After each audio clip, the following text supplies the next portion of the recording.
welcome to my playthrough of RimWorld. Hope everybody's doing okay today. We're going to be starting a new colony and trying out some pretty difficult settings. I'm kind of torn between doing Crash Landed or Lost Tribe. I think just for convenience sake, I might do Crash Landed. Just because that's something I'm already familiar with. Today, losing is fun, and we're gonna go for the commitment mode. Ew, commitment.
Somebody's good at plants as well.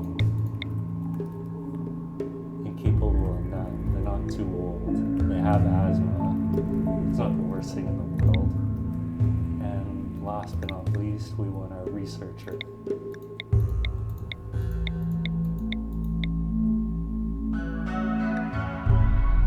They're incapable of none. They have an alcohol addiction and cirrhosis. That's not the greatest thing.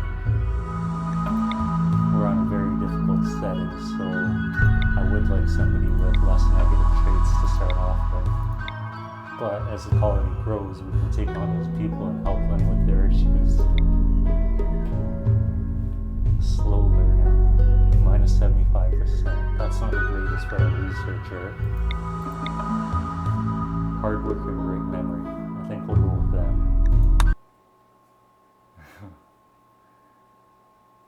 Yeah, it's you need to adjust the mic. Are we going up or down on the mic? Up. Up. And on the levels here, let's go a little bit louder. How's that sounding?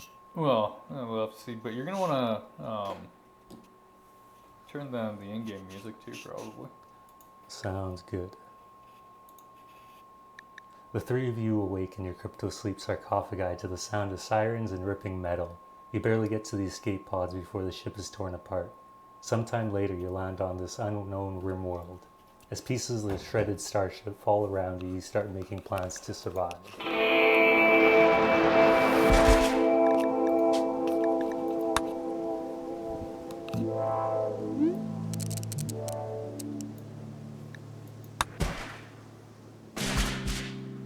Alright, we're planet side. Let's take a look at where we are. I'll give it a pause here. Start allowing some of our supplies.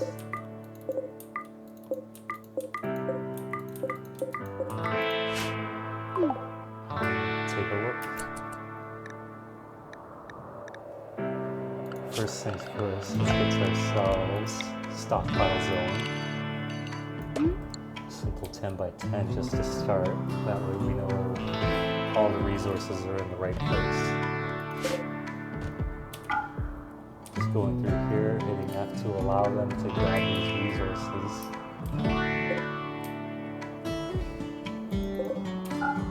We're going to search the map for what's out there.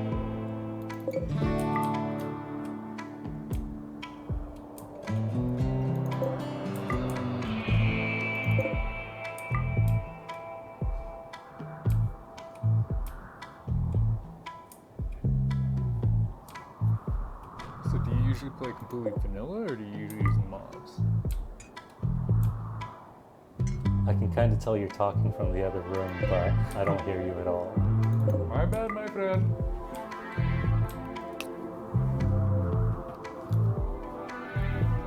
Okay, do you usually use mods or Oh no, I like vanilla. really? How about you? Have you ever seen the pickup and haul mod though? No, I haven't. What does the pickup and haul mod do? It makes it so you can carry your oh man, I don't remember the hell it does. Well, I'm pretty sure it makes it so you can carry more than one thing at a time, right? Like instead of like 2 meals and a hunk of wood taking 2 trips, it's all one trip. I mean, there's lots of quality of life things you can do with mods, but I'm not really sure they're necessary strictly from a gameplay sense.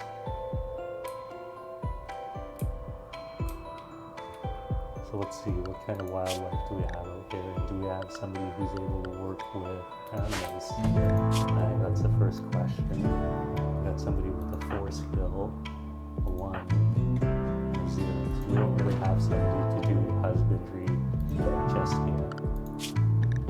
But it's still good to know if we have any predators on the map. Which it doesn't look like we do.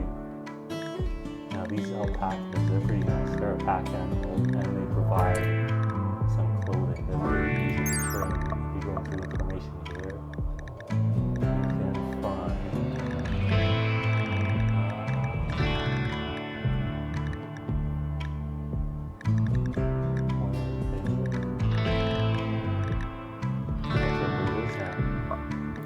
but 4 should be more than enough to tame some alpacas. And we're not going to pop up here saying that we don't have the skill, so I think that's fine. You're gonna have to turn down the audio. That's an easy fix. Yeah. Let's go down to 50% and play with that for a little bit and see how it sounds. So right now, my style of playing is usually no manual priorities and an unrestricted schedule. Just let them do whatever they want. If they're stressed, they're gonna do recreation. Otherwise, they're gonna work away and be just fine. Now, a little more advanced gameplay, you can go in and manually prioritize everything. But honestly, I think the game mostly tries to do things in the right order for the best survival. So we're just going to get right into here and start building. And to do that, we're going to look at our overlays here. And we're going to toggle the fertility overlay. We can see here we have some rich soil. That's going to be really useful for growing some rice. So I think we're going to place in here, give ourselves a little bit of natural cover with the mountains. And we don't want to be too far from our initial stockpile to really have to haul things very far. So from that regard, I might set up over here because that's nice and close to these rich soil tiles and we don't have to cross the river to get to it. It's a little less natural cover, but honestly I don't think that's the worst thing to start off with.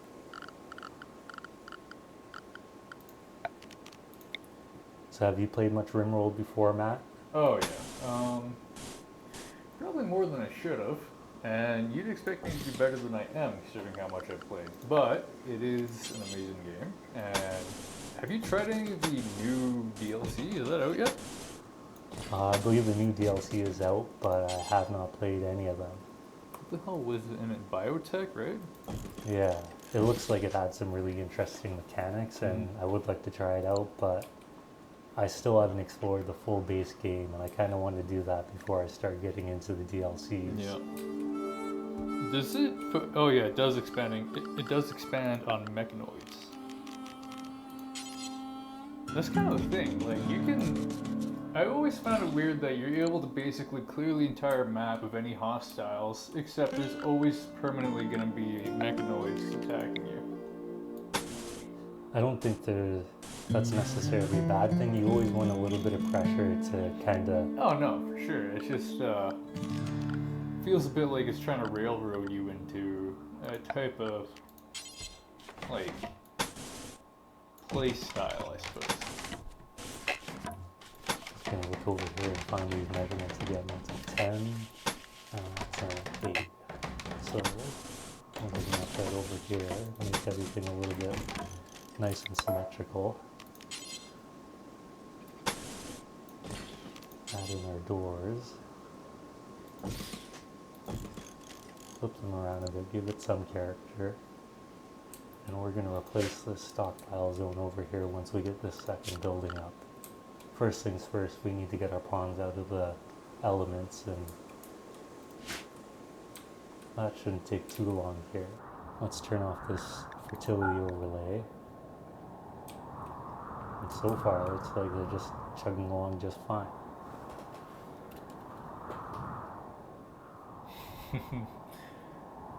I like that our Rainmaker bot still has the emotes while I don't have them set up yet on this computer.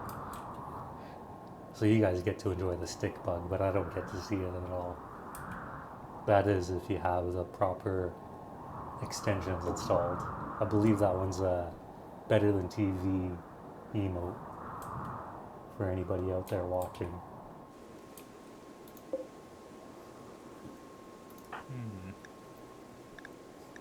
Seems like I'm having problems with the mod view. Like, I'm getting audio through it and everything, it's just the video is not actually playing. That's interesting too, because I'm not really seeing video here in OBS either. Yeah, so I think we're just recording a black screen, or we're just streaming a black screen. Very professional of us. I'm gonna play around with some of these settings. Whatever, it's fun. I'm just gonna delete this game capture and just capture the monitor. A little more dangerous, but we're only just playing the one game today, so I don't really see that being an issue. Okay. There we go.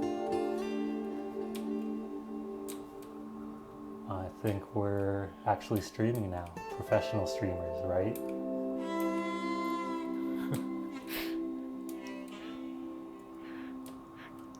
Not gonna lie, I'm still struggling with the mod view. Oh, that's okay. Baby steps. Oh yeah. Well, in my defense, I haven't used it before, so I mean.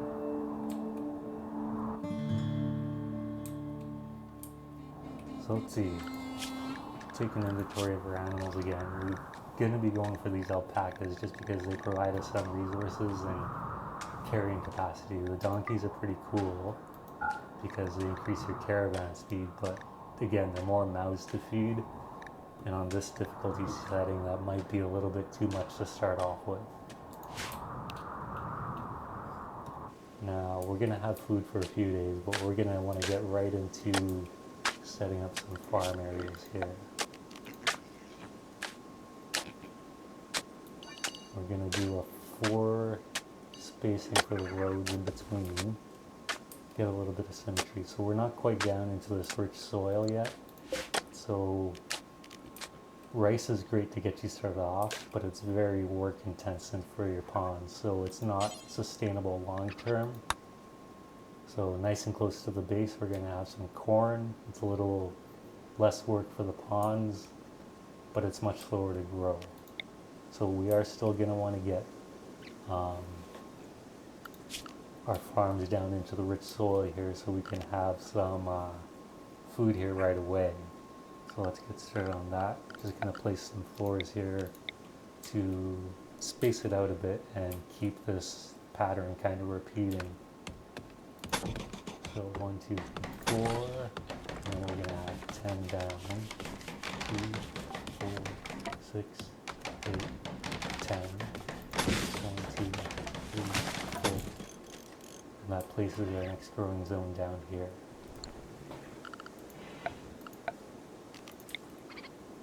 And that is an 8 by 10. Now, it runs into the mountain here a little bit, but I'm not too concerned about that.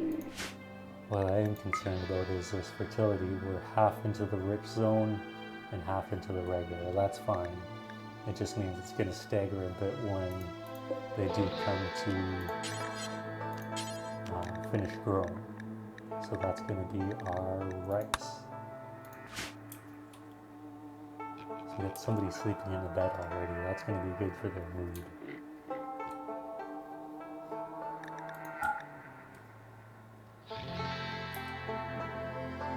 So what sort of style do you play when you play Ringworld? I don't. Okay, for a long time there, I was trying to do the Ice Sheet Survival, where, it's supposed to be like a brutally hard start, and I will admit, I didn't get very far consistently, but it was actually really fucking nice to switch it up like that. In these sandbox games, I tend to set my own goals and limitations for what I can and can't do. And that, as long as you can actually stick to those, it substantially increases the longevity of a playthrough. Unless you get murdered by Randy, obviously. I've seen a couple playthroughs of the Ice Sheet kind of gameplay, but honestly, I've only got a couple hundred hours into the game, and I haven't really progressed that far into it yet. I just got to put in more hours and get more practice with it, I guess. Yeah. I haven't really played since they re-released the Royalty DLC, a little bit before that. And I'm sure it's changed now, but if you set your characters to be cannibals, man, you can survive just about any scenario, to be honest. I'm looking at this here, and I've spaced this wrong. 10 is the width, not the height. So that throws off my plans a little bit, but I guess they haven't started growing there yet, so I can just close this zone. And that means I gotta respace these roads, cancel those. And that probably means we're gonna hit much less of our rich growing zone.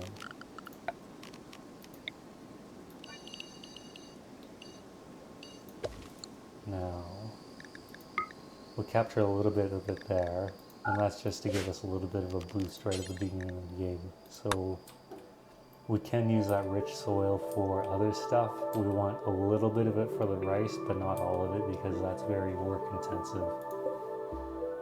We got corn, potatoes, and rice so far, and I think that's a decent start. One of the troubles I have is I like to give them too many orders to start off with, and they just get nothing productive done. They just try to do whatever's closest to them. I believe you can change that behavior. You can definitely do it manually, but honestly, I like the laissez-faire approach of just letting them do what they can when they can. I kind of always appreciated in Factorio, the whole point was you're supposed to be hands-off eventually, right? You're supposed to be able to know how to automate something so you don't have to baby it, I suppose. Oh, Factorio is a fun one. I really enjoy getting up to the drones and just having a big network of robots doing everything for you. Well, I just like making spaghetti, so... Have you ever made a base that wasn't just pure spaghetti? I've been trying to get away with that with a more grid-based structure, but Yeah. it ends up turning into spaghetti anyways. You don't use the main belt method? What is the main build method? I haven't heard of that. I'm pretty sure that's just where you have all your resources feeding into a huge line of belts that you're able to extend indefinitely. So the belts will run vertically across your screen, and you build infrastructure horizontally, so it's not impeding further progression. I don't know. I think we started that a little bit last time we played, but I think the last time we played Factorio was probably about a year ago now. Oh, at least.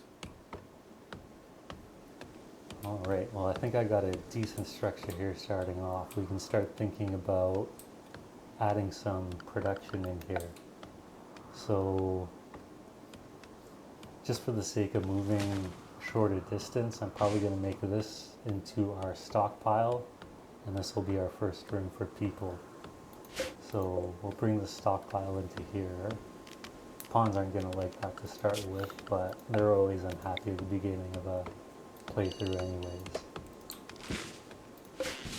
we're going to delete this, and we're going to bring it over there, and we're going to reinstall the beds, and cancel the ones that aren't built.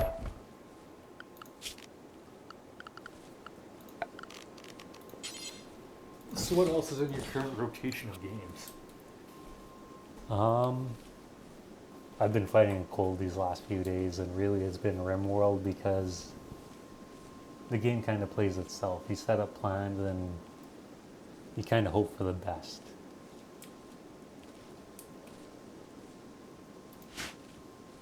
How about yourself? Has there been much gaming recently for you? Do you know what? I've been really into Project Zomboid recently, and I'm trying to do a thing where I'm playing on Apocalypse settings, which is, you know, not the easiest, but I'm trying to do it to see how many kills I can get with literally just using my hands. Instead of like using like, you know, a freaking like axe or anything like that to kill a zombie, I'm literally just like pushing them down and trying to... It's so dumb, but it's something I've never tried to do. I don't know. Sometimes you gotta do those dumb challenges. They'll give a little bit of variety and... Oh yeah. And you know, it does help playing on difficult, more difficult settings can help you develop your, you know, skills at the game itself. So for instance, there's like, you can make it so they're all sprinting zombies instead of like, you know, they kind of like just walk towards you, I guess, like they shamble towards you. So if you play with sprinters for a while and you switch back to fast shamblers, it makes the game seem very, very easy. What I'm just doing here is I'm looking at the shooting skill and assigning the starting weapons off here, giving a rifle to our best shooter, a pistol to our second best shooter, which is a skill 3, and Maria Day here is going to get the knife, since she has no shooting skill at all. It does get developed with recreation activities, and that's something we're going to have to build here right away. The pawns don't like it when you don't give them recreation activities. So we'll get started here and give them a horseshoe pin to play with. And I don't want to have to cut down too many trees, and I don't want to block off the area for building. So I think that's going to go by the mountain here. Oh, like a loafer doll? Yeah. And then we'll probably give them a chest table here and a little room to start as well. And we'll give that a couple chairs. And that's under the furniture. Dining chairs will do for now until we get cloth later. Might have to turn in-game audio and music down more. Alright, that's not the worst thing. No. Let's go down to 1/3. Music definitely needs to go down. Well, master should change them both. Yeah. Alright, so very basics are started. We got a little Yorkie here. Who does this belong to? Social bonded to Daniel Dankman Mann. Dankman? That's a wonderful name. So we're gonna give our little Yorkie there a little bed to sleep by our bonded character. For now, we're gonna do the animal sleeping box, so we don't have any cloth just yet. That will come in time. We'll likely get our textiles from the llamas on the map here once those start getting tamed. But that's a little bit of a longer term goal that can be ignored for now. First things first are the basic food and shelter. It looks like we're starting to get that under control, but knowing Randy Random, we should have our first encounter sometime soon here. Maybe once these resources go into the stockpile, the game will realize the amount of wealth we have here, and that's when it tries to give us challenges. Do you remember where the wealth graph is in here? I believe it's... Is it under quests or world or something? Or no, it's a book, right? Yeah, there it is. So you can see our total wealth here is pretty low, and I think that's mainly because the stuff isn't in the stockpile zone. So I think we got a few minutes yet. Let's just expand this into the beds that we got rid of.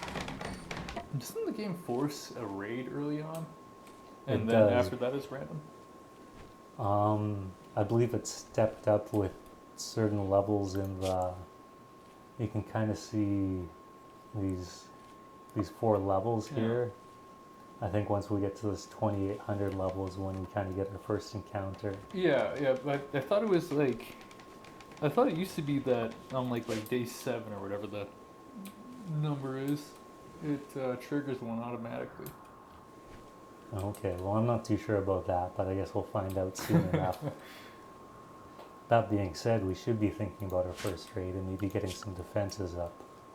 So what I like to do with my defenses in RimWorld here, we find them under security, is we have these barricades here.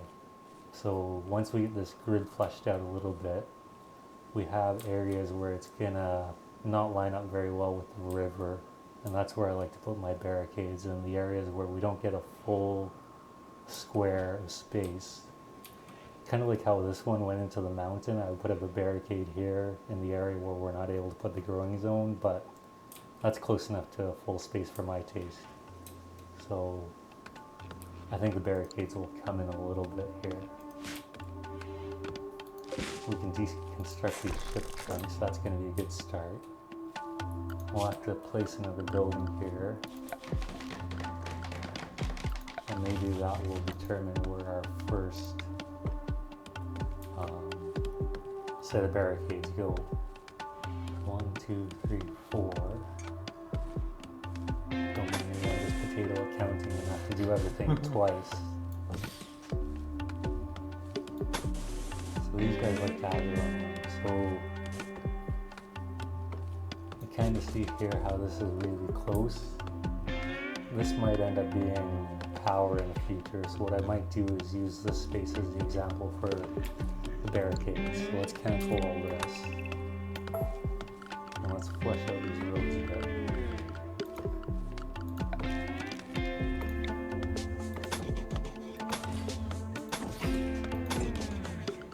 And that just gives me measurements so I know how to place these.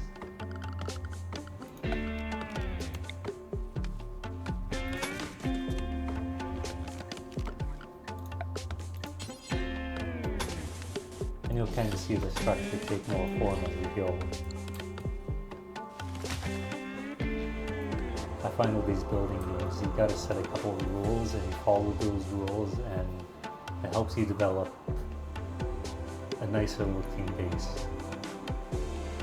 And Oh, spaghetti. I mean, it will become spaghetti eventually. But here we have some parameters where we can add in barricades. The buildings will add natural barricades themselves, but on these edges where you can't quite get a full tile, I like to cordon it off with security structures.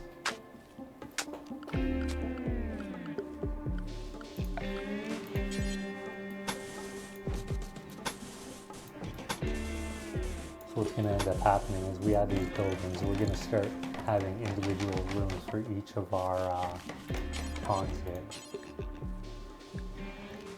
And we don't have any wood, we're going to have to cut some wood, which they should be doing as they're building these structures, but there's not a whole lot of trees here. At least not as much as the rainforest usually has. So that just means we're going to have to let them do more work. I kind of like to let these trees have their natural disorder, I guess you want to call it that, and just cut down the trees that are in our working area here. And that's going to happen as we pave our roads. The roads serve a couple of purposes. They speed up movement of our ponds, and they also provide a fire break. Now the concrete still does burn, but generally a 3 to 4 wide concrete road will prevent fires from spreading to all of your buildings, which is something I've done many, many times. I don't know if you've had any colonies burned down. Yeah, I've made the mistake of building completely out of wood before. And steel burns in this game, right? It does. Yeah, no, I use a mod to make it so steel doesn't burn. Which I'm not exactly sure. We don't have any wood, that's right. That's why it's being built out of steel. Wait. That's a wooden wall blueprint. That's a wooden wall blueprint. Why is this a steel wall blueprint? You should just be able to double click it and it'll select the same type of wall? No, I thought it was selecting a wall. Weird. Oh, well, I'll fix it afterwards. It's in a stack. I mean, sometimes you just gotta let the imperfections live. Gives a character.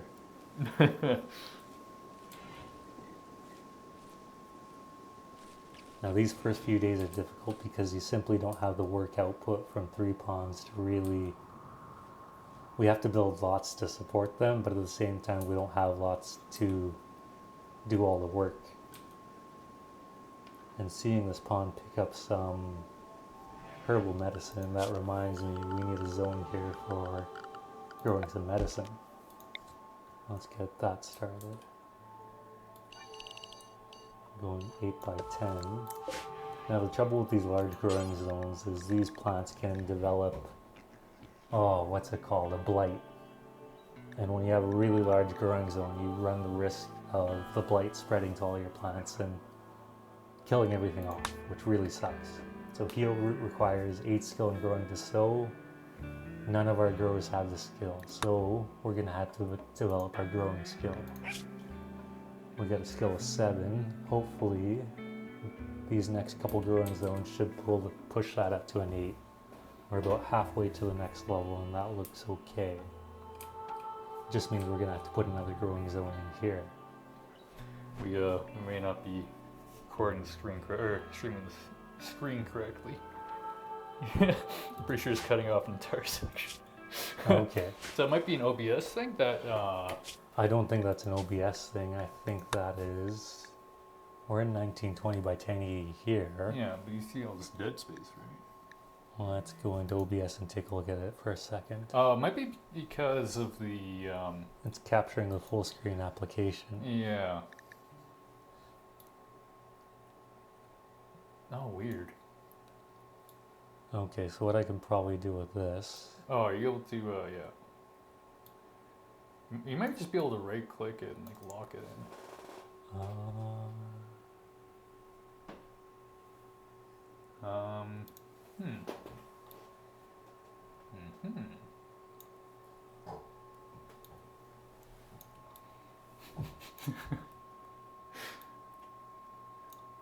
Well, we noticed eventually.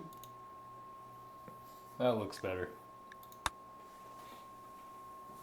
Alright, we just had it outside of the binding boxes. The display to is a 1440p monitor, and we're trying to broadcast in 1080p. Causes a little bit of a conflict.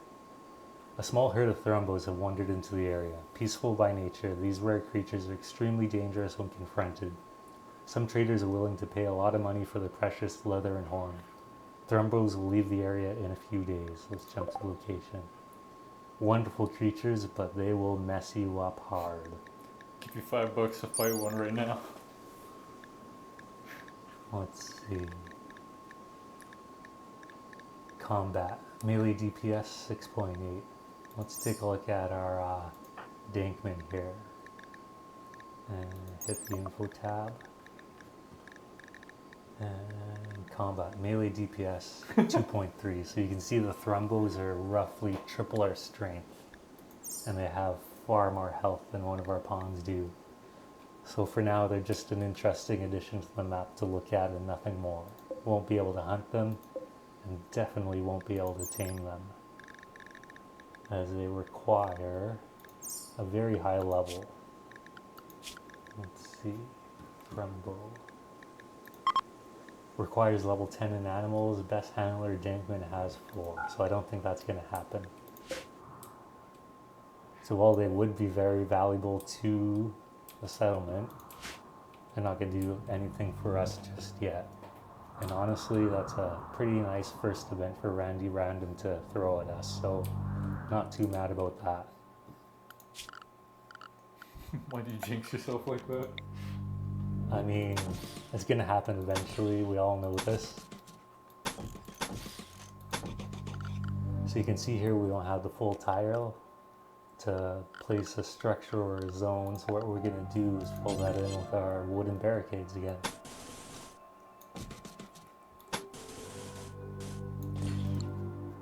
And you can kind of see this is going to envelop the outskirts of our base with wooden barricades while keeping the inside of the base a little nicer to look at. And again, these buildings are going to provide natural cover once we do establish more of them.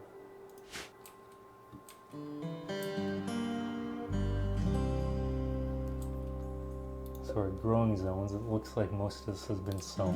Most of this has been sown and this hasn't. So how is our grower doing for skill? They still need 4K experience. They've already got 4K experience from roughly 3 zones. So we're probably going to need a couple more growing zones. So let's give the pond something else to grow. Continue our pattern a little bit out here. We want to keep our growing zones fairly close. This is kind of further than I would like with the rice. But we are likely going to have more buildings end up pushing down here as we build individual housing for each of these ponds. So thinking about that in the future, we're going to have a couple buildings here. So it might not be the worst area to have growing zones further down, but it's very far from where we currently are. Like, you use kill boxes or checkpoints or anything? I think they're really effective, but I think they take up too much space. And in the mountainous areas like this, Yeah.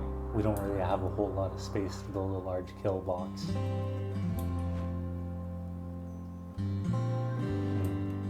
I guess I'll think about that as we keep on progressing here. We still got a lot of building to do. And I might prioritize hauling in this medicine, this glitter world. Is it glitter world? No, it's just regular medicine. It's just Richard Explorer has glitter world medicine.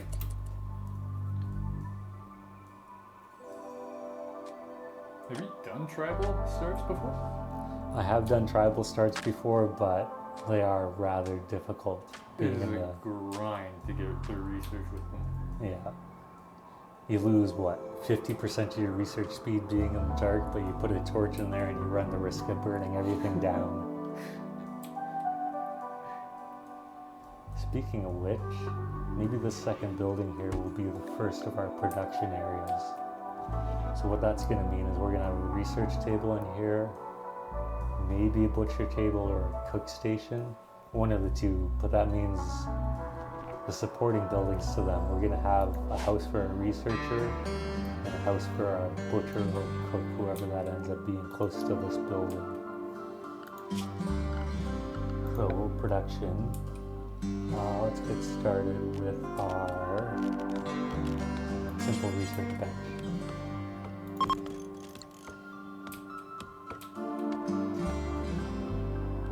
What are your thoughts on accelerating game speed? I mean, I'm not... Especially if you're using, See, I don't know, I'm conflicted, because there are some people that genuinely care about, you know, you cannot pause, you cannot change the game speed. And that's their playstyle, man. Fair enough. I just, I don't care that much about it, to be honest. Like, if I want to skip through, like, some boring-ass, long-ass wait, then I will. I mean, the waits can be really long and boring, but at the same time, what do you have from the game if not the grind? That's part of the experience. True.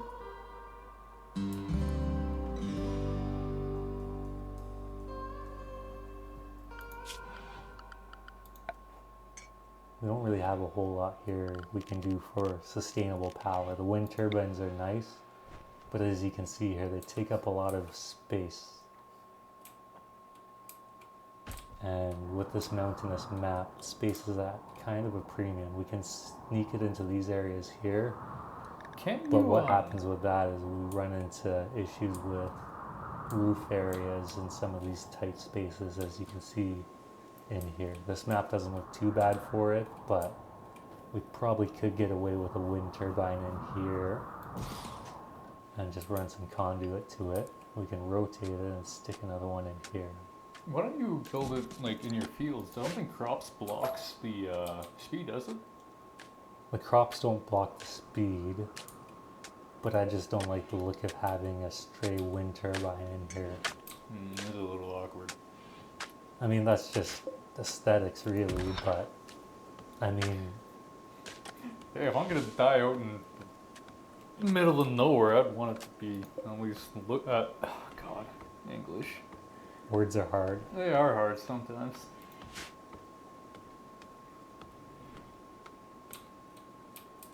The other thing you can do with them, aside from the growing zones, is you can give them a concrete pad.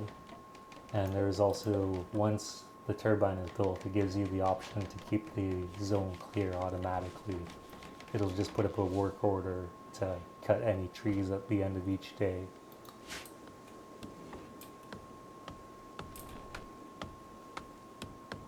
What do we have in this growing zone here? Heel root. That's okay. But we do need more growing zones to develop the skill more. So let's think about that a little bit. Let's add in some of these floors here. Keep our row spacing. 1, 2, 3, 4. 1, 2, 3, 4.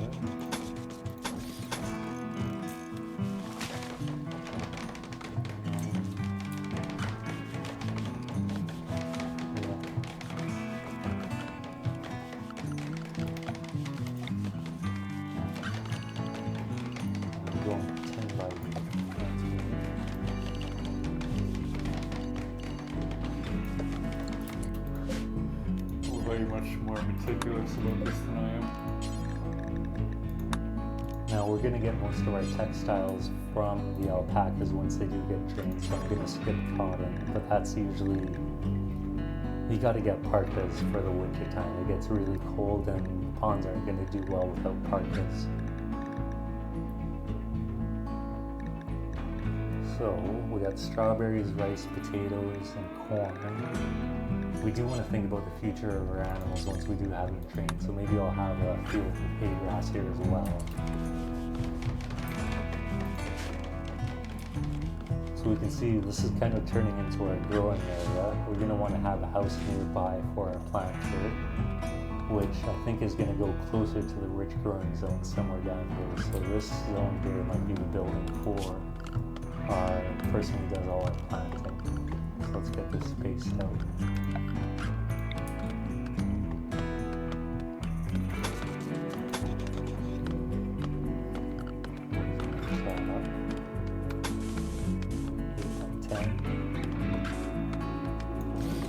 That's the footprint for our grower.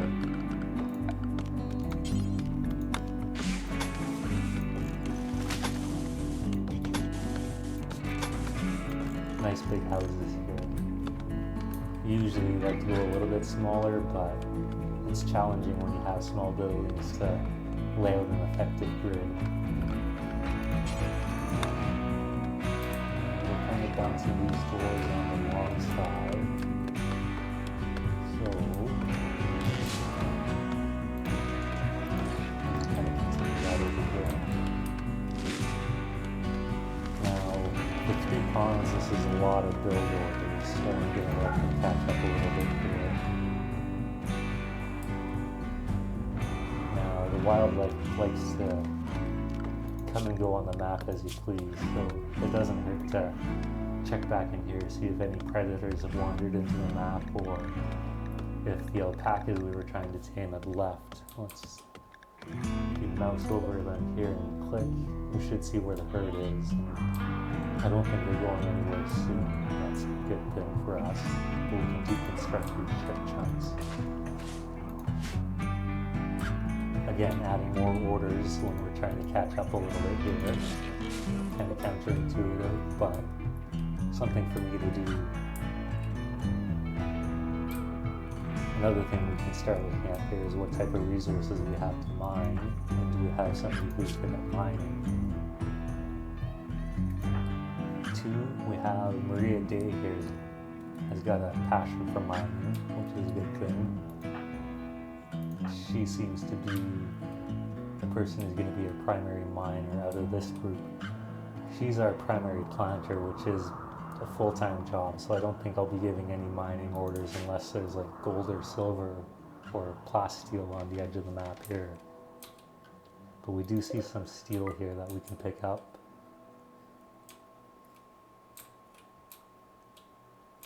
What are the first things you like to look at for when you're starting a new map?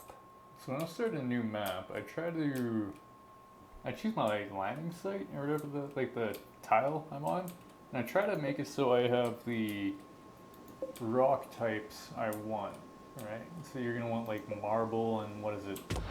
Limestone, that's the fastest to build.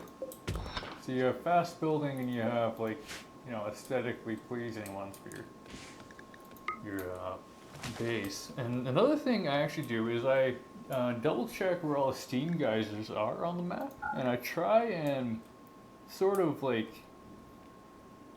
centralize myself between them, because if you survive long enough, you are going to eventually need more power.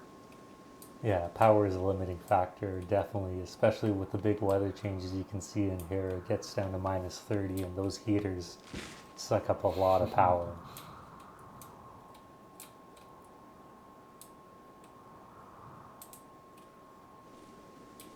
I will admit, travel starting on ice sheets can be nice if, well, I guess if you don't immediately die. But because you don't actually need to refrigerate your food, right? You don't have to worry about researching any of that.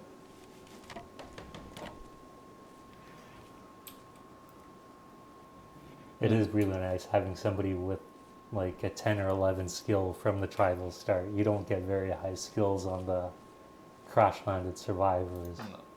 You can kind of see here. We do have a very, very high construction skill. That's a little bit unusual, and a very, very high shooting skill. These 2 pawns here, Dankman and Nelson, are pretty powerful. Maria Day here is a little bit more of a generalist. She's going to be our doctor planter. Medical is kind of a half job. Social is definitely a full-time job. Artistic, that's a very time-demanding job.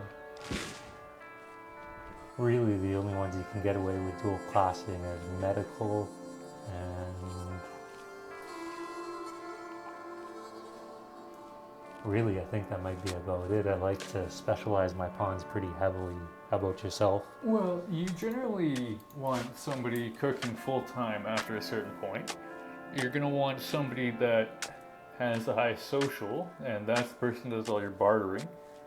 But, like, you know, you can stack that with virtually anybody. I usually have somebody full-time on construction, somebody full-time on cooking, somebody full-time on growing.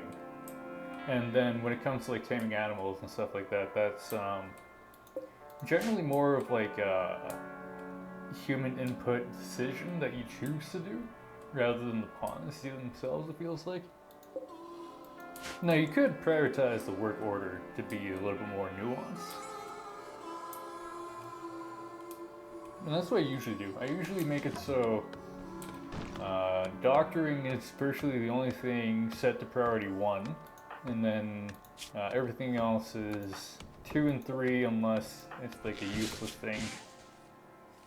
You know, like, actually, I guess if you have prisoners, you'd want that to be pretty high priority, wouldn't you? Do you usually take prisoners in this game?